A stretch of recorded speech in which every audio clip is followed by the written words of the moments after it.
rasanya kalau orang berilmu tidak layak untuk mengkhawatirkan materi. Kalau kita punya basic keilmuan dan kekuatan kepada Tuhan, Dia yang akan mendekat, memberikan satu jaminan kehidupan kepada orang yang diamanahkan ilmu pengetahuan kepada. Nah, guru sekumpul yang membuat saya cinta kepada beliau adalah ayah saya. Ayah dulu setiap hari Ahad jam 2 siang kami berangkat dari Banjarmasin menuju dulu di Keraton, beliau itu di Keraton sampai pindah ke Sekumpul, yang dulu Sekumpul tidak semewah ini. Guru tuh seakan-akan ketika ceramah beliau mengajarkan pesan-pesan keagamaan melalui Ihya Ulumuddin ini, semua yang hadir itu tidak ada yang tidak ada masalah. Jadi mendapatkan solusinya. Dan akhirnya masyarakat Kalimantan Selatan menggelar beliau adalah ulama yang karismatik. Sekarang masih ada yang seperti beliau nggak ada. Guru Sekumpul di sini saya baca posisinya menjadikan orang tuanya sebagai idola pendidikannya. Dan pelajarannya bagi kita mungkin kalau kita ambil, ayah beliau bernama Haji Abdul Ghani bin Abdul Manap bin Muhammad Samman bin Muhammad Sa'ad bin Abdullah bin Mufti Khalid bin Khalif Hasanuddin bin Maulana Syekh Muhammad Arsyad Al-Banjari, keturunan Syekh Arsyad Al-Banjari. Sampai menjadi tradisi di kita, pokoknya kalau orang meninggal ada pendekatan-pendekatan dalam sisi keagamannya adalah mendoakan. Nah, tanda kutip ya, mendoakan bagi orang yang meninggal tersebut. Entah yang meninggal hari, menuju hari dalam pandangan keagamaan. Ini ada sebuah buku judulnya Is'aful Muslimin. Saya dapat fotokopiannya aja dulu nih, kajian-kajian hadis terhadap konsep ada tidak 3 hari itu jenazah atau mayat itu mengharap perbuatan kebaikan yang dilakukan oleh keluarganya. Ternyata pendekatan ini ada. Bisa kali ya, kalau salah satu caranya itu kita masukkan ini jadi unsur pembelajaran di sekolah-sekolah gitu. Kurikulum. Jadi gambaran Muslim ideal itu contohnya kita punya tokoh lokal gitu. Di muatan lokal tiap sekolah ya. Lokal ya. Nah, bahwasanya Muslim ideal itu satu dia semangat menuntut ilmunya luar biasa. Kemudian tadi semangat berbaktinya kepada orang tua juga luar biasa. Dengan kita menggabungkan ini dan ini kita ambil sumbernya referensi dari tokoh lokal, mungkin feedbacknya akan jauh lebih dahsyat gitu. Karena lebih dekat kan secara emosional gitu.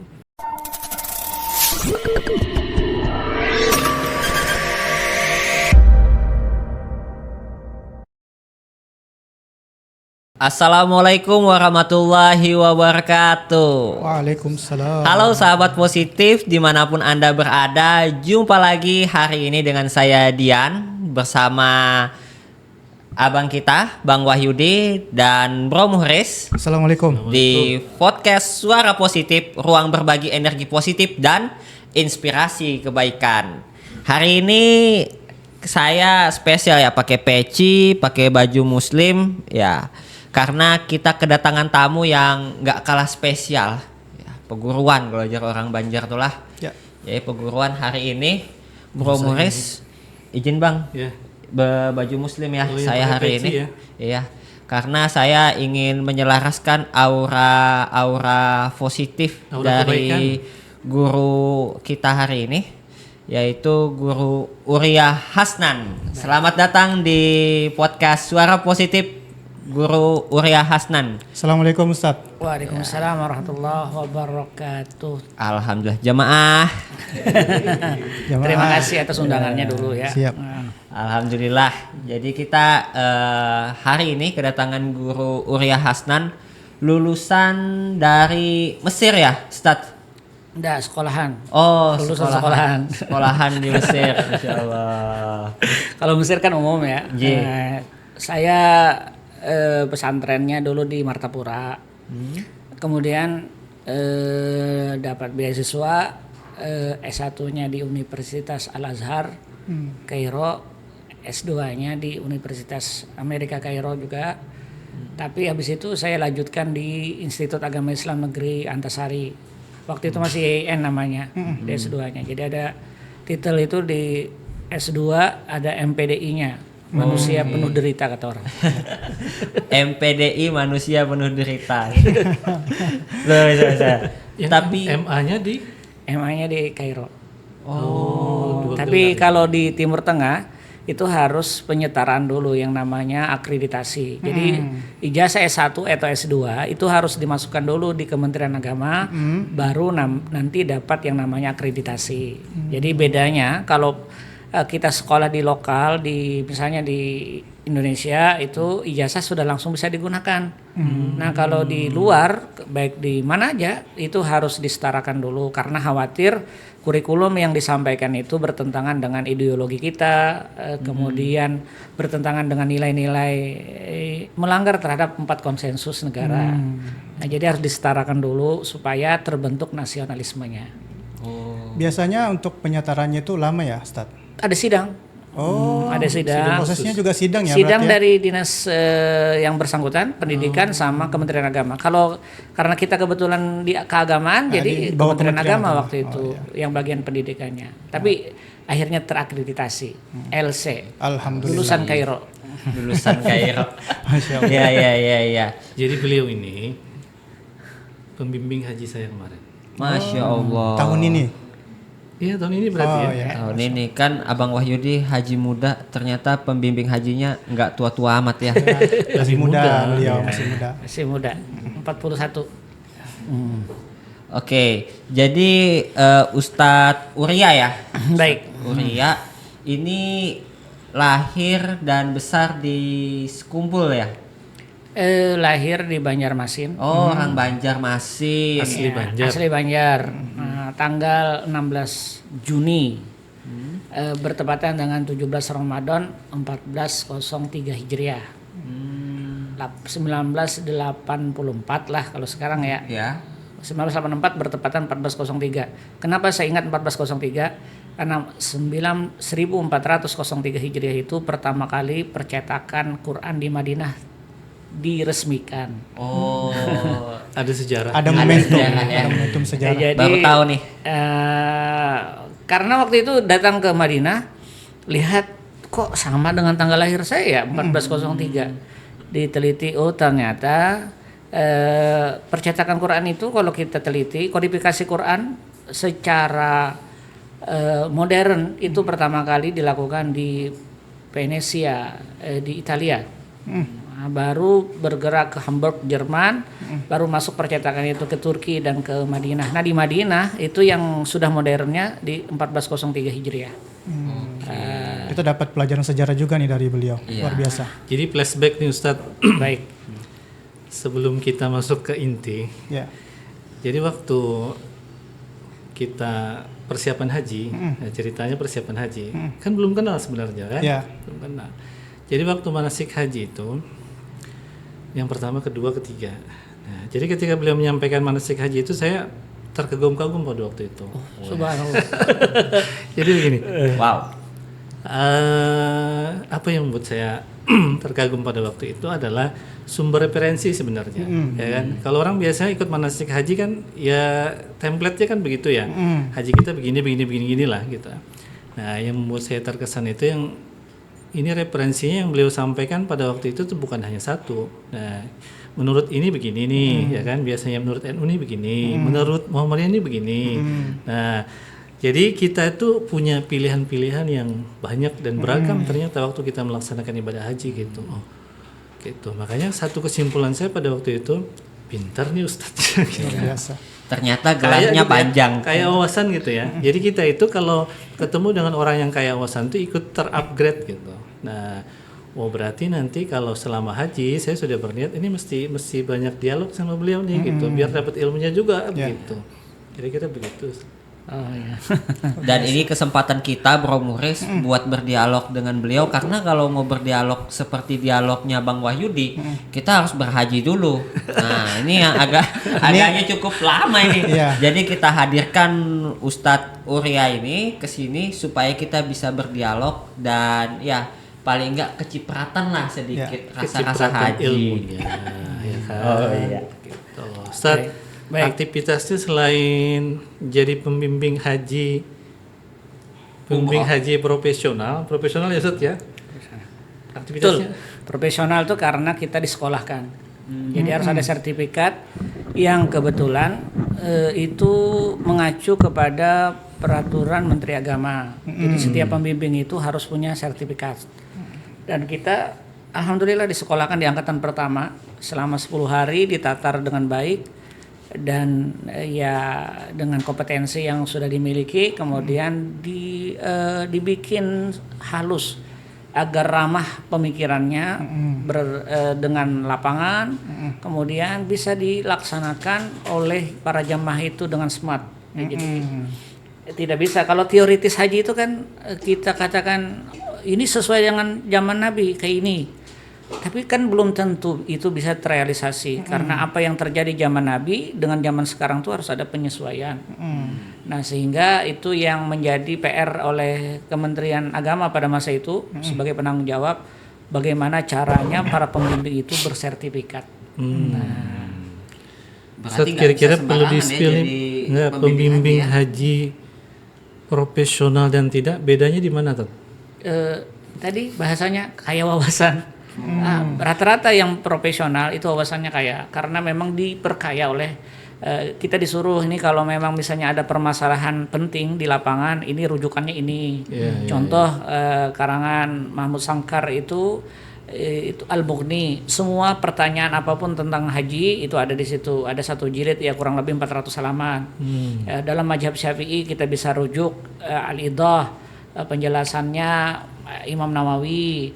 Kemudian pensarahnya, penjelasan lebih panjangnya Taufiqul Bari misalnya, atau kalau memang misalnya Imam Ahmad bin Hambal ada Al-Mughni.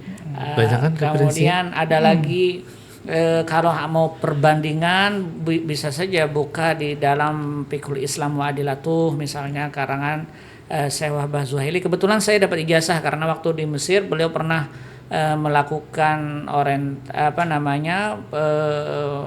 satu seminar itu kebetulan saya ditakdirkan oleh Tuhan untuk berhadir di situ dan bertemu dengan yang bersangkutan Syekh Wahbah Zuhaili. Ada lagi Syekh Muhammad Az-Zuhaili mengarang tuh beda ya. Ada mengarang kitab Al-Mu'tamad. Nah, itu semua perspektif terhadap mazhab Syafi'i ada di situ. Nah, yang kedua penting bagi kita karena kita di Indonesia ini keislaman kita ini tidak sama dengan negara lain. Ya, kita punya organisasi-organisasi yang memang sebenarnya basis keislaman. Dan itu terkadang menjadi sebuah central power untuk menjadi kegiatan keagamaan. Ada Wasliyah, ada Muhammadiyah, ada Persis, ada kalau sekarang muncul lagi Salafi kan. Ya semuanya harus diperkaya agar kita bijak di dalam memutuskan. Tidak pro di sini, tidak kontra di sini, tapi mencari titik temu bagaimana mereka ini bisa nyaman beragama. Tanpa saling menyalahkan ya Ustadz ya. Betul. Keren ya. Gacor sih. Coba ditanya sudah berapa kali beliau haji? Jangan boleh. saya yang nanya, saya udah tahu kan. Coba Ini ditanya dulu. Usia udah 41 tahun ya Ustadz Urya. Berapa kali nih berhaji? Ya, lebih dari tangan. Lebih dari tangan berarti. Tangan kita ada 2 Ustadz. 10. Jari kita ada 10. Jari tangan 10. Saya kurang lebih 11 kali. Wah, Masya Allah. Gitu. Daud sudah berapa kali haji? Ya baru menabung sih buat haji. Kita aminkan. Penting udah niat. Ustadz. Amin insyaallah. Nah kemudian tadi Ustadz mohon izin selain jadi pembimbing haji tadi kesibukannya kalau boleh tahu Ustadz? Baik. Cita-cita saya sebenarnya kepengen jadi guru kampung. Guru kampung. Ya, guru kampung saya udah cukup itu karena orang tua memang menginginkan saya berperan di masyarakat, berkontribusi di masyarakat dalam bidang agama. Pegawai, saya tidak mau jadi pegawai dulu. Dulu dipegawaikan, tapi saya tidak mau karena teramat terikat di dalam aktivitas dan teramat terikat dalam pemikiran. Itu satu. Akhirnya dengan berkat guru kami Kiai Haji Hussein Aparin, saya diberikan kesempatan untuk mengabdi di sebuah universitas, Sekolah Tinggi Agama Islam Al-Jami namanya. Mertua beliau yang membangun, Pak Hanafi Gobet. Nah, beliau membangun itu dan saya berkarir di situ, dapat nomor dosen nasional dan andai kata mungkin saya kejar jadi guru besar ya atas nama ini. Nanti karena kalau guru besar kan harus ada tingkatan masuk jurnal tulisan jurnal Scopus itu ada, dan ini lagi menulis disertasi, mudah-mudahan selesai doktor secara mudah. Amin. Ya kalaupun jadi guru besar saya juga tidak ngejar apa-apa, tidak mengejar materi karena menurut saya materi itu sudah takarannya, tidak akan tertukar. Dan rasanya kalau orang berilmu tidak layak untuk mengkhawatirkan materi. Kalau kita punya basic keilmuan dan kekuatan kepada Tuhan, dia yang akan mendekat, memberikan satu jaminan kehidupan kepada orang yang diamanahkan ilmu pengetahuan kepadanya. Nah, Luar kira-kira itu. biasa. Ini bisa jadi quotes Oh, yang luar digaris- biasa tadi digaris kata-kata bawah beliau ini ini. berarti. Menginspirasi kata-kata beliau. Luar biasa. Ustadz, kenapa jadi memilih jadi guru kampung? Guru kampung itu terlihat ikhlasnya. Dia tidak mengejar jabatan karena dia melihat permasalahan sosial. Guru kampung permasalahannya lebih jelimet dibandingkan kita di tingkat akademik ya. Pada akademik kan yang penting selesai skripsi selesai kita ada solusinya. Tapi guru kampung bagaimana menciptakan orang dari derajat yang di bawah menjadi derajat yang terhormat. Menjadi yang tidak berilmu menjadi orang yang berilmu. Menjadi yang tidak bisa baca Quran bisa baca Quran. Menjadi yang tidak paham dengan kehidupan jadi paham dengan kehidupan. Guru kampung tuh banyak. Dari sisi ekonomi mungkin kita ketemu dengan orang-orang minta maaf ada yang judi online sekarang jadi ramai banget tuh. Permasalahannya itu judi online atau orang yang kasar dengan anak Ya. Betul. atau ada lagi ketemu dengan pengajian perempuan itu seringkali COD. Nah, COD akhirnya bertengkar dengan suaminya Ya. gara-gara COD. Atau anaknya yang keranjingan dengan HP dan susah Hentikan. menghentikannya Susah tuh banyak terlepas. juga. Belum lagi ada permasalahan-permasalahan di sekitar kampung, permasalahan obat-obatan. Nah, itu guru kampung. Kita harus berperan. Artinya, kalau saya jadi guru kampung, jika berhasil jadi guru kampung, maka kampung itu terlihat asri, nyaman, indah, kemudian ya setidaknya kita tidak mengharapkan bayaran mereka, tapi kesenangan mereka hidup udah bahagia banget, sudah luar biasa bagi hati kita. Jadi tergantung rasa kalau menurut saya. Luar biasa. Luar biasa. Saya agak terketuk juga dengan apa yang disampaikan oleh beliau sebenarnya. Jadi memang lebih complicated ya seperti yang dikatakan Guru Uria tadi ya, bahwa guru kampung itu punya permasalahan yang lebih complicated daripada sekedar guru-guru lainnya ya. Ya. Seperti di Tapi kampus. sebenarnya kan lebih strategis ya. kalau- Kalau pada targetnya, ya anggap aja merubah kondisi masyarakat, Iya. ya kan? Dari yang tadinya ya kurang baik atau tidak baik menjadi lebih baik. Yang belum bisa baca Quran menjadi bisa baca Quran, Baik. ya kan? Yang kecanduan game online bisa berhenti, Judul Ah, termasuk. gitu. Yang belum dapat jodoh bisa dapat jodoh. Bisa jadi terkadang itu. Ustadz, saya mau cari suami katanya. Masya Allah. Pernah juga saya didatangin itu, ya karena mereka percaya bahwa ada link yang saya punya untuk mencarikan pasangan hidup bagi dia. Masya Allah. Pernah juga. Bagaimana Muris? Kita akan bicarakan di belakang layar. Baik. Ustadz, sekarang kita bicara tentang persinggungan Ustadz terkait dengan guru sekumpul. Baik. Boleh cerita Ustadz? Baik. Saya sangat menghormati dan memuliakan guru sekumpul karena memang salah satu guru saya di dalam keilmuan. Kendati demikian, saya menghindari menjual nama beliau dalam tanda kutip ya. Karena sekarang ada orang yang dulu tidak pernah mengaji dengan beliau atau hanya sekedar melihat euforianya haul beliau lalu ada misi dan visinya di belakang layar. Itu terjadi dalam fenomena sosial sekarang ini. Nah, guru sekumpul yang membuat saya cinta kepada beliau adalah ayah saya. Ayah dulu setiap hari Ahad jam 2 siang kami berangkat dari Banjarmasin menuju dulu di Keraton, beliau itu di Keraton sampai pindah ke Sekumpul yang dulu Sekumpul tidak semewah ini. Banyak tanah kosong dan Musala Ar-Raudah pun tidak seperti sekarang ini. Sudah megah dan luar biasa kalau menurut kita. Saya diajak di sana mengaji dari kalau di hari Ahad itu dulu ngajinya Ihya Ulumuddin. Guru tuh dulu di Sekumpul tuh ada pengajian hari Kamis sama hari Ahad. Nah, Kamis itu dulu membaca fikih. Saya sempat ngikut fikih Bafadol namanya, ada fikih Hasyiah Bafadol namanya. Itu yang dibaca nanti setelah lepas maghrib baru baca burdah sampai isya. Jadi malam Jumat itu aktivitas beliau. Kalau hari Ahad kita mengaji dari sholat asar sampai terbenam matahari sampai maghrib. Itu guru-guru yang kebetulan saya dididik, ada seorang guru namanya guru almarhum Alman Mina. Ini murid beliau juga, lettingan ya guru Bakri lettingannya. Jadi beliau itu seringkali mengaji duduk di pelataran, baik pelataran di sekitar Musalla Ar-Raudah atau di pelataran-pelataran rumah orang yang di sekitar itu. Padahal levelnya guru nih. Guru dihormati sekali. Saya belajar bahasa Arab dengan beliau. Saya diantar oleh bapak karena orang tua mengantar setiap pagi, setiap sore, selepas maghrib, sebelum maghrib sudah diantar maghrib sampai nanti belajar Haridatul Bahiyah, kemudian Is'afut Talibin. Dulu Jurmiyah saya belajar bahasa Arabnya, suruh ngapal tapi tidak ngerti.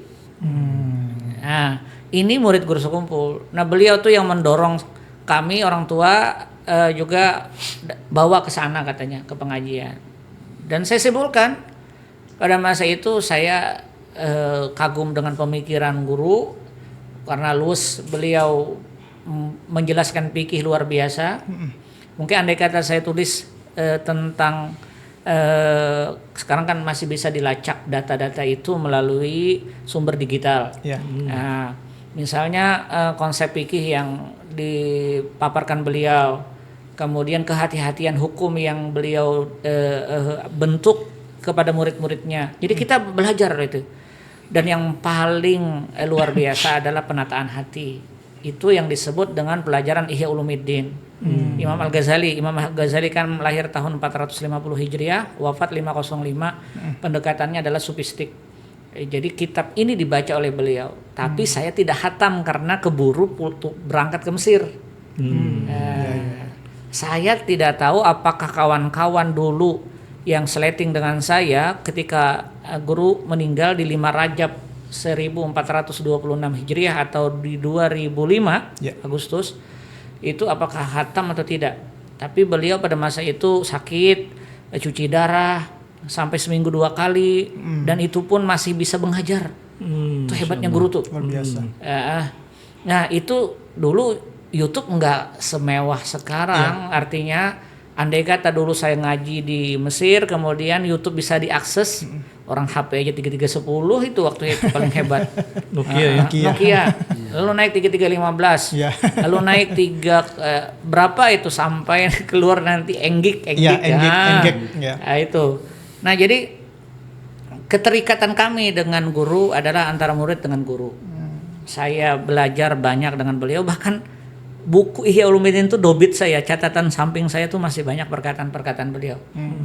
Nah, tapi sekali lagi saya menempatkan sesuai dengan proporsinya. Beliau adalah guru saya dan tidak harus saya jual belikan. Ya, artinya pemikiran beliau mahal bagi saya. Membentuk bagaimana karakter yang baik. Penekanannya satu yang saya dapatkan secara pribadi, berhati-hati di dalam baca Quran. Karena beliau itu kalau baca Qurannya maharijul hurufnya bagus, tepat. Kemudian belum lagi nadanya. Beliau tuh kalau baca Quran lantang. Syair-syair Maulid itu saja kalau sudah dibaca suaranya bagus memang beliau. Nah, itu saya terpesona. Sehingga saya simpulkan kalau kepengen seperti guru ya berhati-hati di dalam membaca huruf. Kemudian setidaknya harus ada ijazah. Beliau hafal Quran itu selama kurang dari 2 tahun. Yang seingat tahu ceramah, kata beliau sampai mengatakan gini, kalau yang kepengen mendekat hafal Quran sebelum 2 tahun pasti bisa, tapi saya tidak jamin untuk bisa menjaganya, kata beliau. Jadi setiap kita nih kalau mau ngapal Quran 2 tahun pasti dapat. Cuma yang berat menjaganya ya. Nah, terus pendekatan terhadap penyakit hati itu, penanganannya. Jadi kalau kedudukannya seperti seorang dokter dengan pasiennya. Jadi orang yang datang pada masa itu ke sekumpul seperti orang yang haus dengan pengobatan penyakit hati. Guru tuh seakan-akan ketika ceramah beliau mengajarkan pesan-pesan keagamaan melalui Ihya Ulumuddin ini, semua yang hadir itu tidak ada yang tidak ada masalah. Jadi mendapatkan solusinya. Dan akhirnya masyarakat Kalimantan Selatan menggelar beliau adalah ulama yang karismatik. Sekarang masih apa ada yang seperti beliau? Nggak ada sekarang. Nah itu, dan beliau bisa menyatukan semua unsur, sehingga selama di Sekumpul saya ngaji di situ sekaligus kebetulan saya di pondok pesantren. Kadang pagi ngajinya ke Guru Munawar, ngaji Bukhari di Kampung Melayu. Kalau siang, kalau pagi Ahad itu ya, kalau Senin sampai hari Sabtu kita ngikuti program akademik dari sekolah. Karena pesantren saya itu perpaduan antara modern dengan klasikal. Jadi kita pesantren kan didirikan oleh Pak Manawir Sajali, almarhum. Namanya dulu MAPK, Madrasah Aliyah Program Khusus. Program. Lalu diganti oleh Pak Tarmiji Teher dengan nama Madrasah Aliyah Keagamaan Negeri (MAKN). Nah, ini orang-orangnya dulu di pendidikan kita tuh pesantren sebenarnya. Jadi pagi ngaji umum, sekolahnya umum, bahasa Inggris ada, matematika ada, tapi memang dibekali, dikayakan wawasannya dengan keagamaan. Pengantarnya berbahasa Arab semua. Nah, lalu siang guru-guru Darussalam juga ngajar di kami. Saya diajar usul fikih oleh almarhum Pak Wakil Bupati Pak Kiai Haji Hatim Salman. Itu ngajar kami juga. Almarhum banyak guru-guru saya yang tidak bisa disebut yang ngajarnya di Darussalam. Nah, dalam sisipan beliau mengajar ini banyak cerita tentang guru sekumpul juga. Sehingga guru sekumpul di mata kami adalah guru dari Maha Guru. Jadi guru-guru kami itu murid dari guru sekumpul. Nah, sehingga ketika bicara terhadap guru sekumpul, saya menempatkan beliau antara guru dengan murid. Saya muridnya, beliau gurunya. Saya tidak tahu ternyata setelah saya pulang dari Mesir di 2005, saya pertama kali sampai sekarang luar biasa, haulnya diperingati orang, kemudian diingat. Tapi yang asiknya pekerjaan malam Senin tidak pernah ditinggalkan, dan itu termasuk ilmu yang bermanfaat kalau menurut kami. Jadi ini juga harus dipahami oleh masyarakat. Dalam pandangan kami selaku orang penggiat keagamaan, guru mulia di mata Kalimantan Selatan karena beliau adalah produk kita, orang Kalsel asli, keturunan Syekh Arsyad Al-Banjari. Kalau nilai lokalnya kalau menurut saya luar biasa. Ulama yang karismatik yang mendunia sekarang. Nah, itu satu. Mulia beliau ini. Yang kedua, cara beliau meninggalkan pesan kepada murid-muridnya tidak mengkultuskan beliau. Coba dipahami. Beliau hanya memesankan setelah wafat beliau, aktivitas yang terjadi di malam Senin atau di malam Jumat itu jangan ditinggalkan. Nah, sekarang kalau kita pun haulan, pernah tidak itu prosesinya berubah? Misalnya pembacaan manaqib beliau dulu tidak pernah. Yang ada aktivitas baca Simtud Duror atau Maulidul Azab, ya maulid-maulid yang lain. Setelah itu, setelah membaca maulid, kemudian berdoa, paling membaca jikir-jikir dalam konsep tahlil, lalu dihadiahkan semua pahalanya kepada beliau.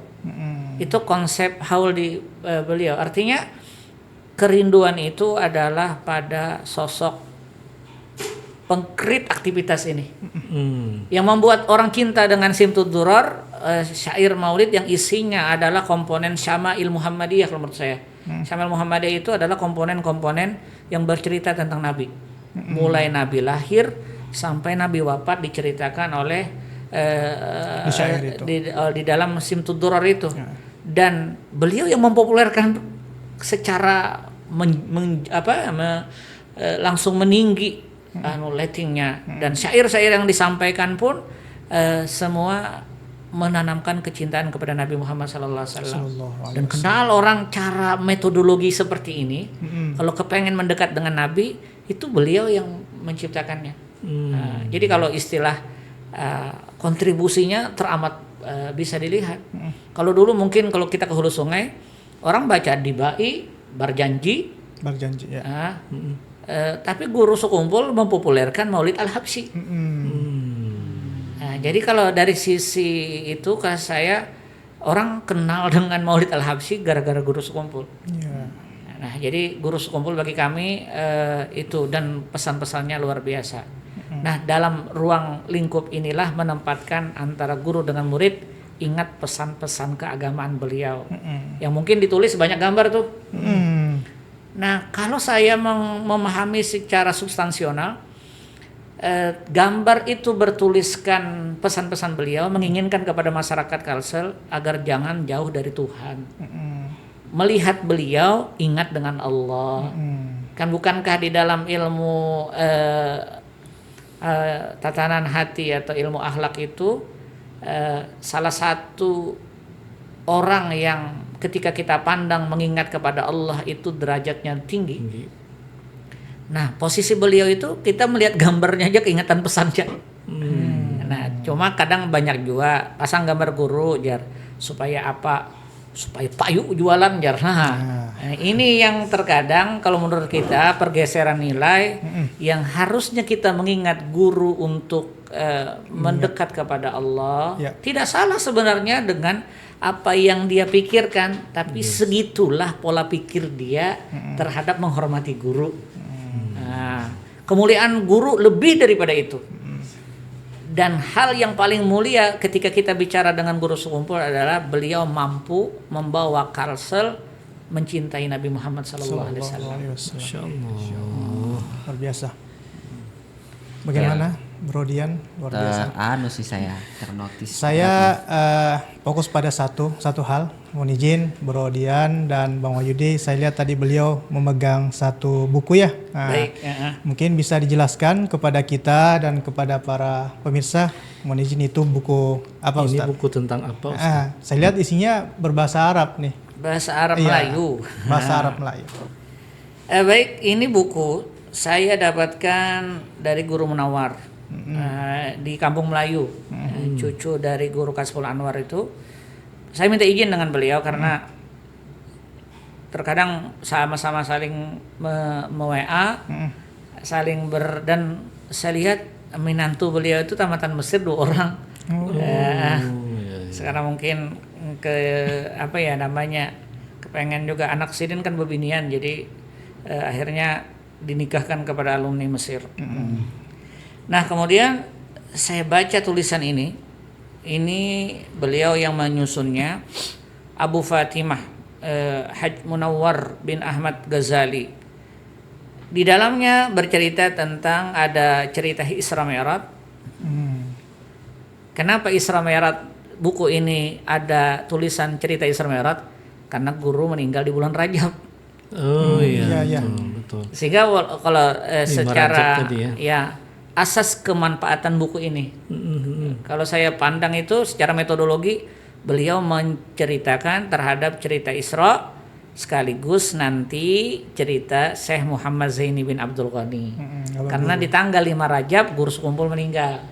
Jadi kalau orang pelaksanaan Isra Mi'raj misalnya membaca, saya bicara terhadap momen ya. Kalau kita bicara bulan Rajab ya masuklah cerita-cerita Isra dan Mi'raj. Nah, setidaknya salah satu cerita lokal yang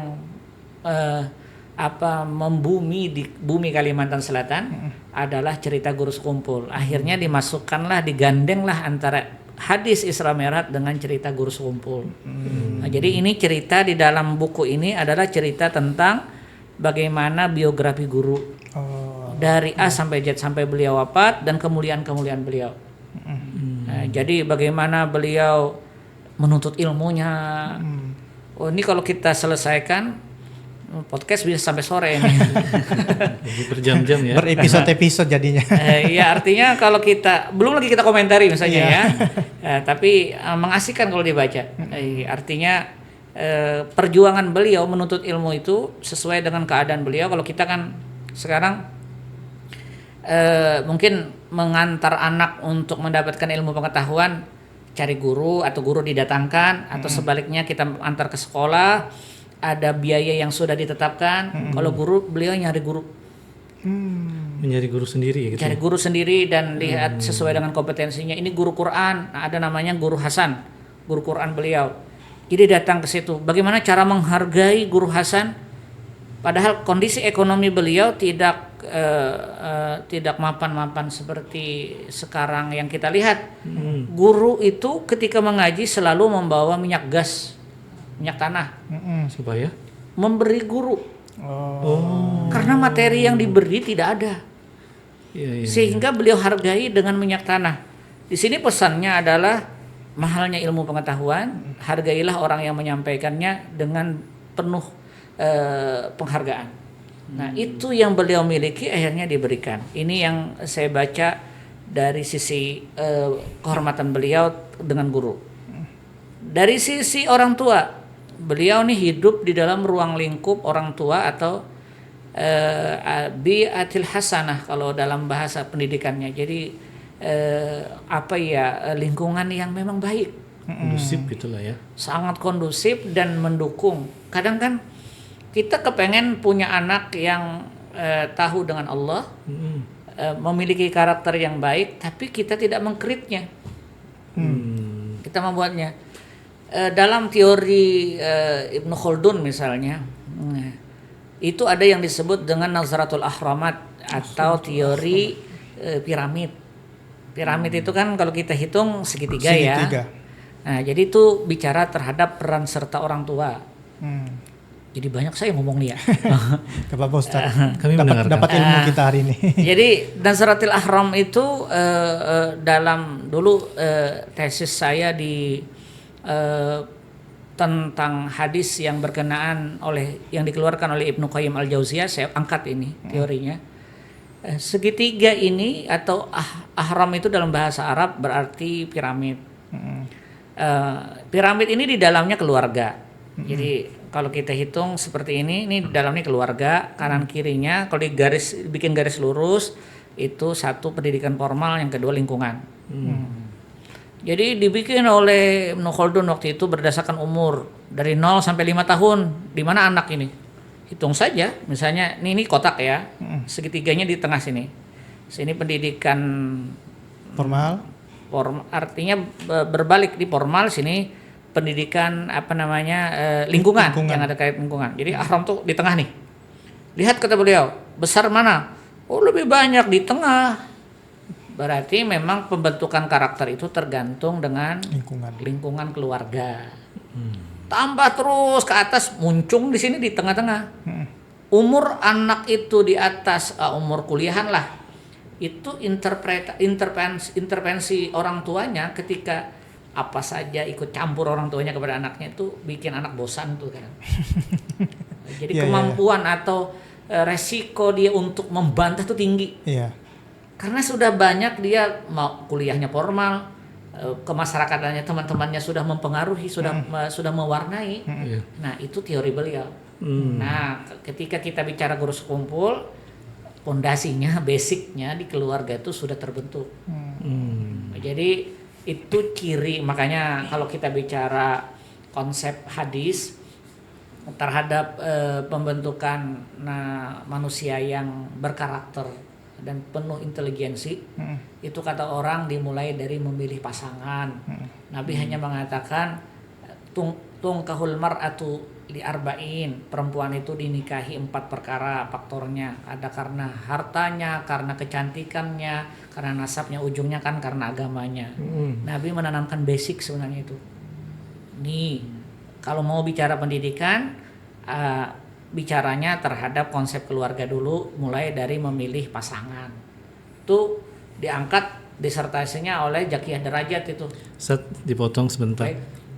Jadi kalau misalkan ada persoalan hari ini terkait di Banua, di negara kita, terkait masalah keluarga, apa ini bisa disimpulkan karena kesalahan pertamanya kesalahan memilih pasangan? Bisa jadi. Bisa jadi ya. Proses itu menentukan terhadap hasil. Jadi contoh saja pertemuan Nabi dengan Khadijah bagaimana prosesnya. Nah sekarang kita itu bisa masuk ke dalam analisa empiris tuh, penelitian. Jadi apakah berpengaruh ketika kita salah menentukan pasangan, salah di lingkungannya. Contoh minta maaf ya, minta maaf. Ada orang ketemu di dunia malam lah. Si laki-lakinya ketemu dengan dunia malam. Apakah bisa menghasilkan keturunan yang bagus? Iya. Karena proses pertemuannya di situ. Itu banyak perspektif anunya. Tapi kesimpulannya yang saya tahu adalah salah satu pembentukan keluarga yang baik adalah dibentuk dari proses pencari pasangan yang baik. Itu hasil dari risetnya Dr. Zakia Derajat. Beliau mengangkat Madrasatul Ula, ibu itu adalah sekolah pertama. Bagaimana kalau sekolahnya belum jelas katanya? Iya, betul. Nah, jadi ini kita bicara teori pendidikan ya. Kita mengomentari apa yang terjadi pada guru sekumpul, basicnya sudah luar biasa. Tapi presentasi keberhasilan juga ada gangguan. Contoh saja tidak semua bibit menghasilkan hal yang positif. Nuh, Nabi, anaknya bermasalah. Nah di situ adalah peran lingkungan di samping. Itu teorinya Ibnu Khaldun. Jadi kalau kita bicara kullu mauludin yuladu al fitrah. Setiap anak yang dilahirkan dalam kondisi fitrah. Fitrah itu diambil dari kata fatara, ai sinonim kata khalaqa, penciptaan. Manusia itu awal pertama penciptaan karakternya baik semua. Tidak ada yang tidak baik. Baik itu diciptakan fitrahnya, fitrah manusia kan kecenderungan baik. Nah, tapi orang tua yang mewarnainya, mau jadi Majusi, mau jadi Yahudi.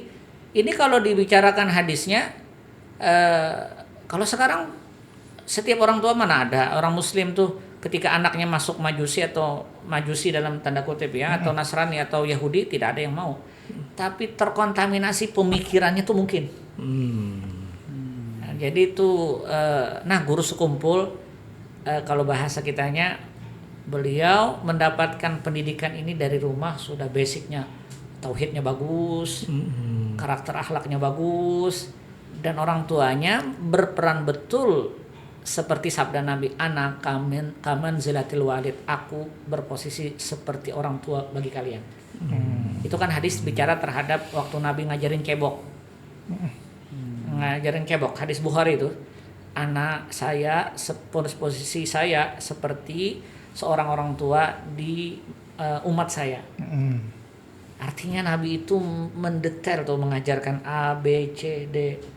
Nah, orang tua, guru sekumpul di sini saya baca posisinya menjadikan orang tuanya sebagai idola pendidikannya. Nah, pelajarannya bagi kita mungkin kalau kita ambil, ayah beliau bernama Haji Abdul Ghani bin Abdul Manab bin Muhammad Samman bin Muhammad Sa'ad bin Abdullah bin Mufti Khalid bin Khalifah Hasanuddin bin Maulana Syekh Muhammad Arsyad Al-Banjari, keturunan beliau keturunan Syekh Arsyad Al-Banjari. Jadi kalau dari kita lihat, ayah beliau sudah memang orang yang berilmu. Ya, nilainya adalah setidaknya kalau kita sudah menjadi kepala keluarga, mudah-mudahan kita jadi orang yang berilmu. Amin. Sehingga ilmu itu menyebar kepada anak-anak kita. Idza mata ibnu adam inqata amaluh, apabila anak manusia mati, apabila seorang mati, maka terputus amalnya. Yang masih bisa dinikmati oleh keturunan kita, wal ilmun yuntafa'u bih, ilmu yang bermanfaat. Dan ini termasuk sedekah jariyah loh. Sedekah jariyah dari mana?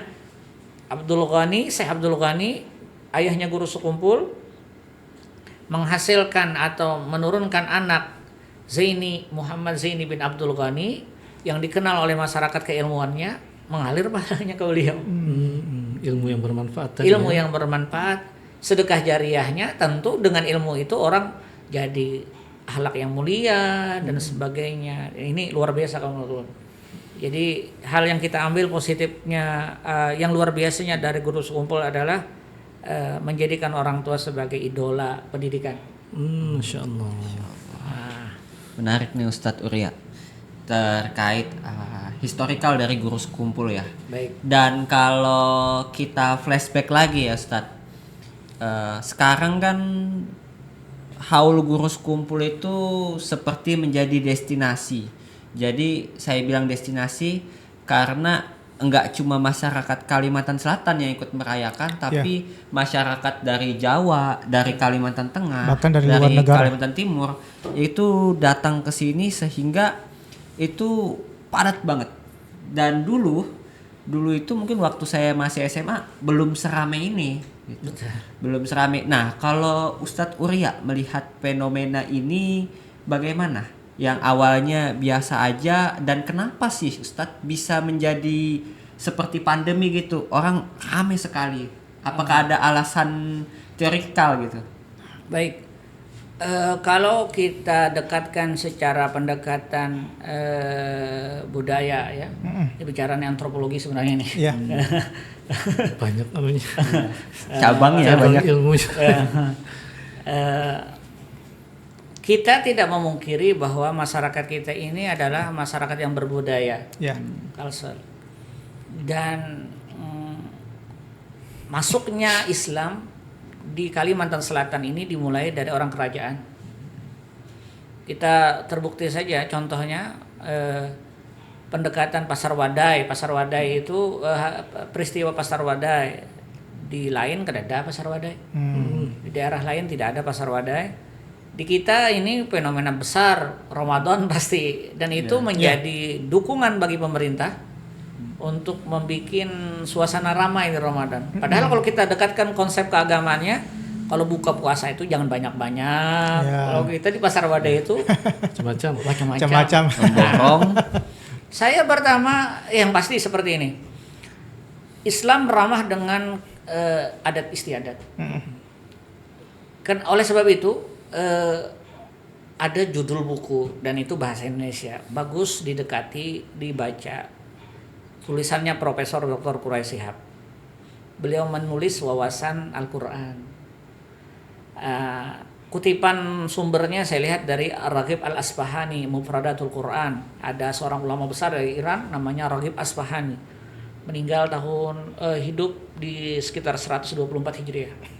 Itu menulis tentang pendekatan-pendekatan kebahasaan di dalam Al-Quran. Teorinya dipakai oleh Az-Zamakhsyari, sebuah kitab tapi ideologinya Mu'tazilah. Az-Zamakhsyari. Nah, di dalam pesan beliau di situ mengutip satu ayat, mungkin hafal semua, kuntum khairu ummatin ukhrijat linnas ta'muruna bil ma'ruf wa tanhauna 'anil munkar. Kalau kita terjemahkan kuntum khairu ummatin, kalian adalah sebaik-baik komunitas umat. Kuntum khairu ummatin ukhrijat linnas, yang dikeluarkan, yang dibuat, yang ditampakkan kepada manusia. Kenapa kita baik? Ta'muruna bil ma'ruf, yang memerintahkan. Kalau terjemahannya itu ma'ruf itu ya baik. Sekarang kita dekatkan secara kebahasaan. Ma'ruf dalam bahasa Arab itu berbeda dengan khair. Khair. Jadi ini saya masuk ke pendekatan bahasa ya. Kalau khair itu baik, lawan katanya syarr. Kalau ma'ruf itu lawannya mungkar. Ma'ruf diambil dari kata uruf, budaya yang sudah mendominasi baik di sebuah tempatan. Kuntum khairu ummatin ukhrijat linnas ta'muruna bil ma'ruf. Al-Quran dan hadis tidak mengajarkan membantai habis-habisan tradisi yang terjadi di masyarakat tempatan. Lihat bahasa Nabi. Ada sebuah tulisan lagi, tapi ini bahasa Arab. Judul bukunya Hadzal Habib Sallallahu Alaihi Wasallam, karyanya Abu Bakar Al-Jazair, seorang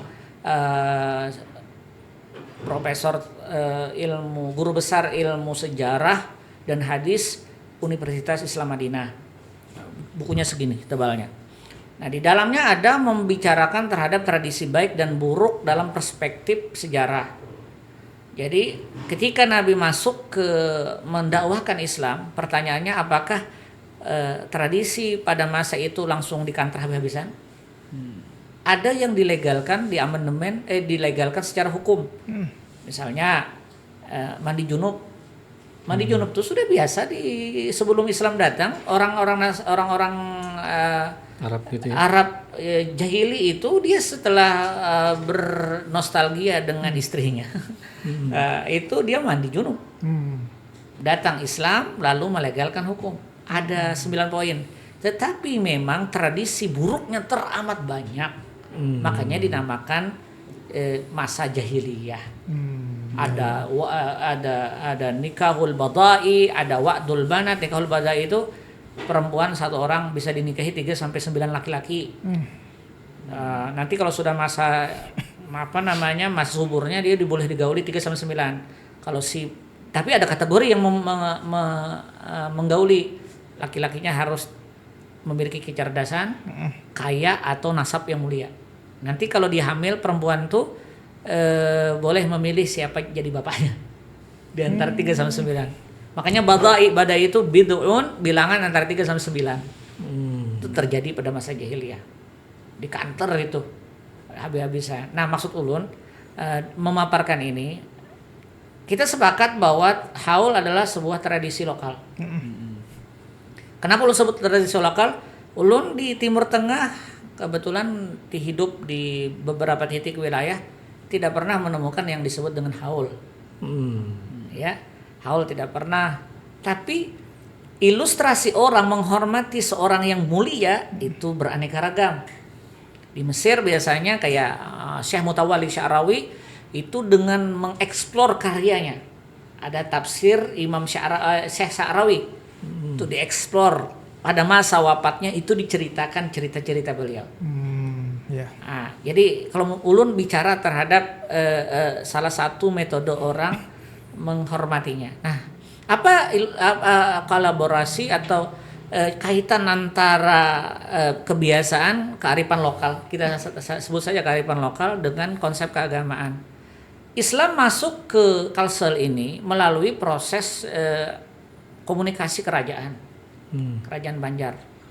Sama tadi seperti Pasar Wadai, yang buka puasa ini orang raja, sehingga untuk mengeksplor bahwa mereka sudah beragama Islam, datanglah penduduk-penduduknya, mau tidak mau dia mengeluarkan makanan yang banyak untuk buka puasa. Jadilah sebuah tradisi yang namanya Pasar Wadai. Itu dalam pengamatan saya ya, analisis saya. Oh, ini sedikit banyak adalah berbaur. Itu yang disebut dengan ma'ruf. Kebaikan yang sudah merata di masa itu. Kebaikan, nilai-nilai kebaikan. Nah, begitu pula muncul akhirnya konsep-konsep haul. Ketika kita bicara haul, ya pendekatan keagamaannya kalau kita cari terhadap substansinya atau cari secara literasi keagamaannya bahwa ada zaman Nabi haul. Salah kita mengilustrasikan dalil seperti itu. Ya, salah. Karena ini adalah perkembangan ma'ruf, keadaan kebiasaan lokal yang membudaya. Sekarang pertanyaannya dalam pandangan ilmu fikih, misalnya apa saja yang dikerjakan di dalamnya? Baca Quran, zikir, selawat. Nah, sekarang pertanyaannya ini sampai tidak? Ketika kita hadiahkan kepada orang yang telah wafat. Nah, ada terkadang hanya sekedar nama, substansinya yang kita nilai. Contoh seperti ya mungkin istilah kita belajar one ayat, one juz, dan sebagainya. Ini kan metodologi mendekat orang supaya mau baca Quran. Nah, substansinya adalah isinya yaitu terhadap mengirimkan doa kepada yang kita peringati. Makanya saya tadi memulainya dengan aktivitas guru. Malam Senin tidak pernah berubah. Jadi haul tersebut karena mengingat hari wafatnya muncullah dari zaman dulu sampai menjadi tradisi di kita. Pokoknya kalau orang meninggal ada pendekatan-pendekatan dalam sisi keagamannya adalah mendoakan. Nah, tanda kutip ya, mendoakan bagi orang yang meninggal tersebut.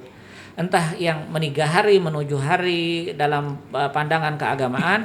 Ini ada sebuah buku judulnya Is'aful Muslimin. Saya dapat fotokopiannya aja dulu nih, kajian-kajian hadis terhadap konsep ada tidak 3 hari itu jenazah atau mayat itu mengharap perbuatan kebaikan yang dilakukan oleh keluarganya. Ternyata pendekatan ini ada.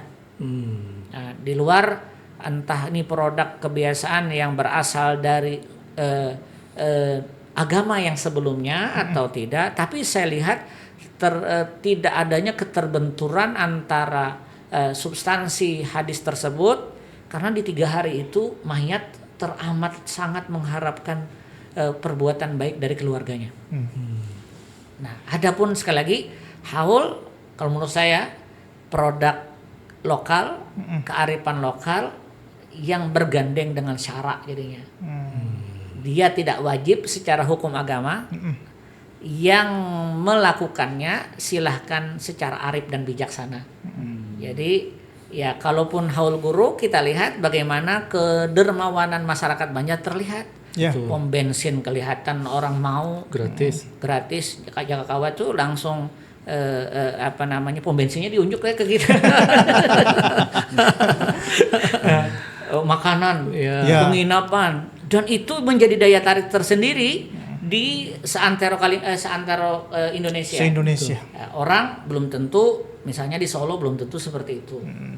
Di Jakarta ulama besar belum tentu situ. Kita punya Kalsel, kearifan lokal yang membuat orang Kalsel ini teramat dermawan. Sekalipun seminggu itu aja. Habis itu pemalarnya pulang kada. Jangan. Ya artinya saya mengamatinya dalam pandangan positif saja. Ya, kalau sekali lagi kemuliaan guru sekumpul tidak bisa tergantikan dengan ilmu dan akhlak beliau. Saya sepakat. Luar biasa. Nah, beliau itu kalau didatangi ke rumah, kebetulan kami ini sekolah dekat rumah beliau dulu kan. Jadi sebelum saya ke Mesir itu pernah digilir tetangga itu untuk ke rumah. Dan yang saya tahu setiap masuk ke rumah beliau itu dikasih makan. Jadi saya ngitung berapa. Makan siang apa makan malam? Makan, pokoknya mau makan siang mau makan malam. Yang Siapkan, penting ya? masuk ke rumah dikasih makan. Masya Allah. Dermawan sekali. Dan itu akhirnya tertancap di hati saya. Jadi guru jangan kepengen dapat bingkisan terus dari orang, sekali ngasih ke orang lain. Ya, Sedekahnya ilmu dengan berbagi pengetahuan. Kalau kita punya materi, kenapa tidak mau berbagi? Nah, guru sekumpul tuh mengamalkan itu.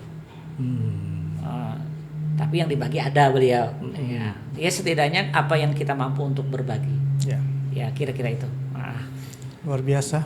Kalau kita dengar cerita dari Ustadz perjalanan guru sekumpul, luar biasa. Silakan Bang. Menarik sebenarnya kalau kita bicara haul ini kan jadi event tahunan dan kearifan lokal. Baik.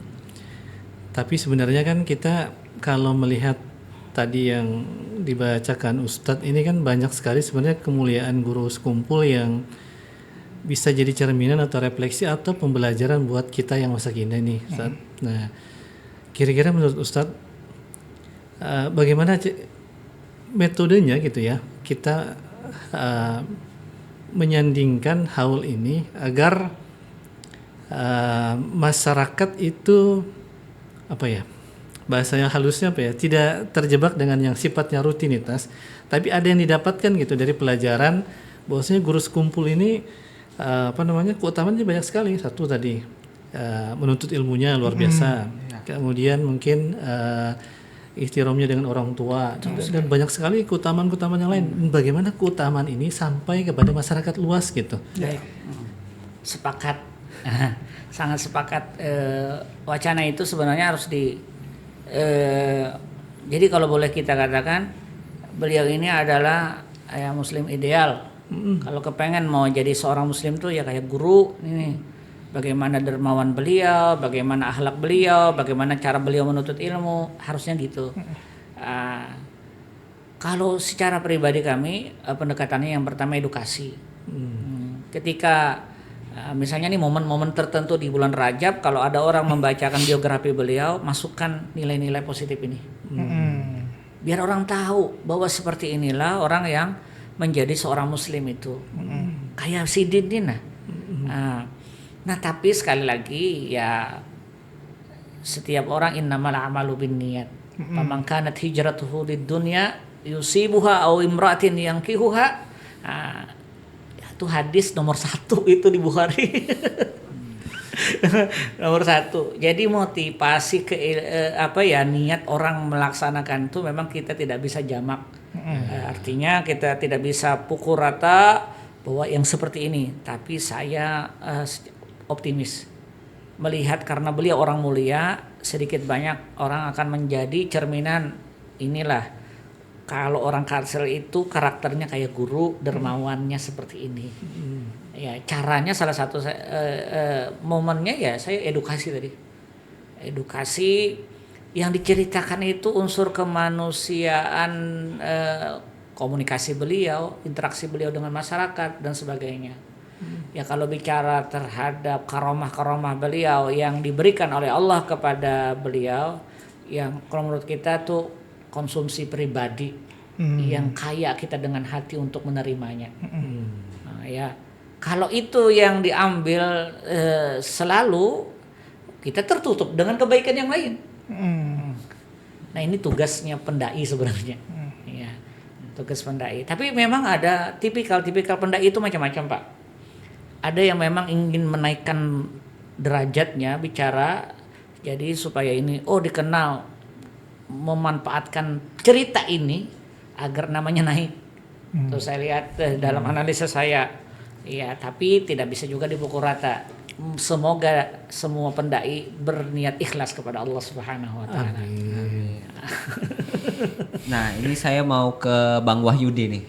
Jadi Ustadz Urya udah gitu terkait kemuliaan guru sekumpul ya. Saya mau ke Bang Wahyudi nih. Jadi bagaimana nih Bang?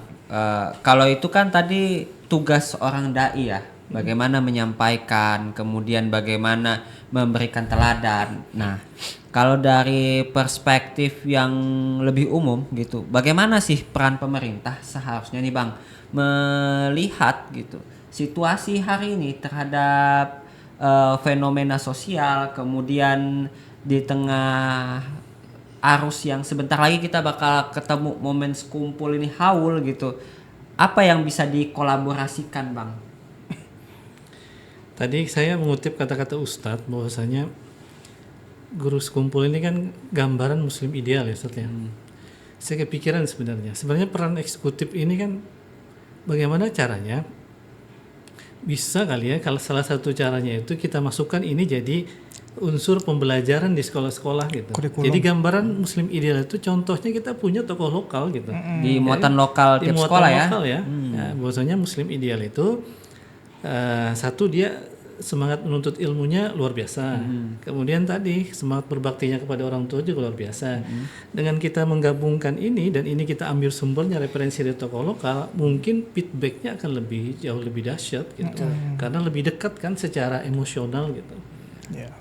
Jadi membentuk muatan lokal di sekolah kita ya. Dan bisa juga kita titipkan begini kira-kira. Karena ini menjadi sebuah kearifan lokal, jadi mungkin ya pemerintah bisa menjadi botol ukur gitu ya. Jadi biar tidak sebatas acara seremoni, tolak ukur misalkan tolak ukurnya kita memperingati haul tokoh besar nih, ya kan. Kemudian panutan banyak orang gitu. Artinya di event ini kita sisipkan hal-hal yang positif, bagaimana caranya setelah selesai dari event tahunan ini ada kebaikan-kebaikan baru yang tercipta di masyarakat gitu. Yang menular. Kan bisa diukur nih oleh masyarakatnya kan. Misalkan apa tadi kata Ustadz, dermawannya masyarakat Kalsel tidak sebatas itu ya kan seminggu, tapi kemudian secara kontinu. Berkelanjutan. Nah, sehingga dengan dermawannya masyarakat Kalsel ya kan, mudah-mudahan ujungnya nanti bisa menyelesaikan persoalan kemiskinan yang ada di kita gitu. Ya, Atau jurang berputar, pemisah antara yang tadinya ya hidupnya miskin dengan yang kaya gitu. Jadi jurangnya tidak terlalu lebar lagi hari ini. ada nilai ekonomi yang bisa bermanfaat untuk masyarakat kita. Betul gitu ya kan. Jadi jangan berhenti pada acara seremonial gitu, karena banyak hal yang bisa kita kolaborasikan gitu, dan mudah-mudahan itu menjadi sebuah perhatian buat pemerintah. Jadi bisa jadi tesis itu. Ya. Tesis sama disertasi bisa itu. Boleh lah Bang, ambil tuh. Bicara, oh. Tapi kalau nih saya balik lagi ke Ustadz. Baik. Ini saya sebagai Awam. orang awam ya. Baik. Bukan santri. Ya, santri. Tapi ya saya mau berbicara sebagai orang Ustadz. Jadi kan generasi saya nih, yang muda-muda ini, ya dibilang orang yang religius banget, nggak juga. Banyak juga di luar situ teman-teman saya yang nggak religius banget. Jadi haul itu, fenomena haul itu mereka hanya sebatas euforia gitu kan. Cuma ya daripada nikmatilah jalan-jalan, dapat makan, habis itu nongkrong sebentar, dengerin haul, Terus pulang. ikut FOMO kan, ikut FOMO kalau bahasa sekarang ya. Nah, kalau melihat fenomena-fenomena ini, anak-anak muda yang FOMO ke haul gitu kan, bukan untuk mencari esensi dari haul itu sendiri, bagaimana menurut Ustadz gitu? Dan harusnya gimana nih menyikapi hal-hal yang seperti ini? Kan saya nih termasuk orang yang jarang gitu, karena nggak ikutan FOMO gitu, tapi Ya. banyak orang yang kesana karena FOMO. Ya mungkin mohon izin Ustadz sebelum dijawab, mungkin kita ganti bahasa FOMO dulu ya. Nah, mungkin kita gunakan istilah kata antusias saja mungkin ya. Bagaimana? Ya. Monggo lah. Terserah Antusias anak muda ini biasanya cuma pada peristiwa tertentu saja Ustadz. Misalnya ada peristiwa dilaksanakan akhir tahun, tapi setelah itu pada akhirnya juga tidak berkelanjutan gitu. Nah, bagaimana? Gitu. Tadi pas Dian. Bang Wahyudi ngomong tentang bisa dimasukkan ke kurikulum, otak saya langsung ke sana tadi. Orang, jadi pendekatan historinya orang harus tahu dulu guru sekumpul itu bagaimana. Karena mungkin di zaman-zaman kalian ada juga orang yang belum bertemu dengan guru atau yang hanya sekadar kenal karena foto. Ya. Itu syukur juga dengan foto tuh ya. Dulu tuh tidak ada yang kenal dengan foto. Atau rekaman. Ya. Atau dengan rekaman suara beliau, ceramah-ceramah beliau, kok orang ini kenapa luar biasa. Nah tadi saya terpikir itu, jadi ada analisa penelitian, tapi nanti saya bawa itu ke ruang yang akademik yang kira-kira lebih besar. Wacana ini mudah-mudahan ada yang masuk penelitiannya ke situ. Luar biasa. Idenya Jadi, udah ketemu. Dari histori, dari biografi beliau, dari bagaimana beliau menuntut ilmu sampai bertemu dengan nilai-nilai kebaikan yang bisa diterapkan di masyarakat. Dan itu masuk nanti di wawasan keagamaan melalui mata pelajaran akhlak misalnya. Tapi penjelasannya melalui pendekatan lokal. Sosok guru misalnya, dan itu novelty kalau menurut saya. Novelty artinya penemuan baru itu. Dan salah satu cara mengatasi apa yang menjadi antusias hanya sekali datang, hanya sekedar seperti acara seremonial biasa, tapi dia tidak tahu sebenarnya ini orang yang sangat berjasa di Kalsel. Sama seperti orang melihat proklamasi, kenapa berbondong-bondong ke kuburnya Soekarno. Prosesnya kan tuh panjang itu. Nah, ya kira-kira saya tadi terpikirnya itu salah satu solusi itu. Yaitu memasukkan kerangka berpikir guru atau nuansa hidupnya guru yang bisa menghasilkan nilai akhlak kepada para pelajar. Dan nanti itu bisa disanding. Kalau sudah ketemu kurikulumnya, dibikin kurikulumnya, bisa tuh dibawa ke dinas pendidikan, masuk. Jadi orang tidak salah kaprah ketika kita bicara haul. Iya. Berarti statement Bang Wahyudi tadi itu artinya solusi peran itu. pemerintah ya harus hadir di situ kan? Oke. Peran semua itu kalau menurut saya. Pemerintah mendukung misalnya membantu terhadap penelitian ini, para ilmuwan nanti masuk ke dalam ya, ilmuwan ya, pemikir pendidikan, analisa pendekatan keagamaan tuh masuk semua. Ya mungkin saya bisa berkontribusi di sininya. Nah, tapi untuk melegalkan ini dibacakan atau diajarkan di setiap sekolah itu kan harus ada kebijakannya. stakeholder nih. Ya. Nah, kira-kira Harus selalu itu. kebijakan. Langsung tuh jadi berpikir saya, oh ini bisa jadi penelitian jurnal ini. Luar biasa. Ternyata luar biasa juga Bang Wahyudi ini. Ya. Ya. Bagaimana Bro Dian? Ya, luar biasa. Ini lebih dari 1 jam sudah. Ya, nggak Dan- terasa Bang, luar biasa. Dan Makanya kalau ngobrol sama beliau itu kayak kita lagi menuntut ilmu sebenarnya. Iya, ya, Gitu. nikmat lah Bang, Makanya ibarat. salah satu yang saya sukai waktu haji itu favoritnya salah satunya adalah ngobrol sama beliau gitu. Jadi di apa namanya, di hotel transit ya Ustaz ya. Transit di Mina. Jadi hotel transit itu yang paling banyak ngobrolnya kita sebenarnya. Nah jadi lebih banyak ilmunya dapat di sana. Gitu. Ngobrolnya ngobrol berisi Bang. Oh iya, Ya, makanya. kalau anak muda seperti saya ini biasanya ngobrolnya ceplos-ceplos saja gitu di tongkrongan. Silakan Bro Dian. Masih ada yang mau ditanyakan sama Mungkin Ustaz? pertanyaan terakhir nih Ustaz. Baik.